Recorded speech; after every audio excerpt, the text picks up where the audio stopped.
Hello everyone, good morning. Ayan guys, umaga ko nagluto ng spaghetti. Kasi gustong kumain ng mga kids guys. Yan ang ating spaghetti.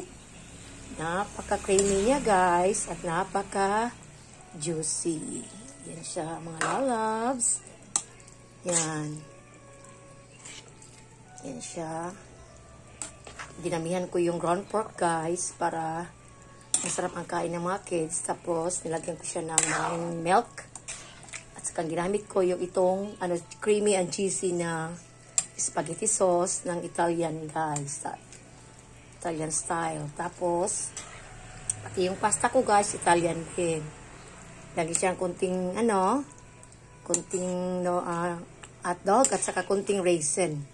Itong ating spaghetti. So, napakasarap ito mga lalabs. Yan, itong i-breakfast ngayon ng dalawang bata ko itong college kasi yung high school na doon na sa school guys. Yan, napaka-creamy ng ating spaghetti. Napaka-juicy. Yan, ito ni mga lalabs. So, napakasarap ito guys. Lagyan ko din siya ng condensed milk. Yan, dalawang klaseng ginagay ko dito guys, spaghetti sauce. Itong Italian at saka itong creamy and cheesy na spaghetti sauce. Yan. Sa Del Monte siya, guys. Kasi Del Monte talagang ginagamit ko, guys. Yan. So, ang sarap dito mga lalabs, oh.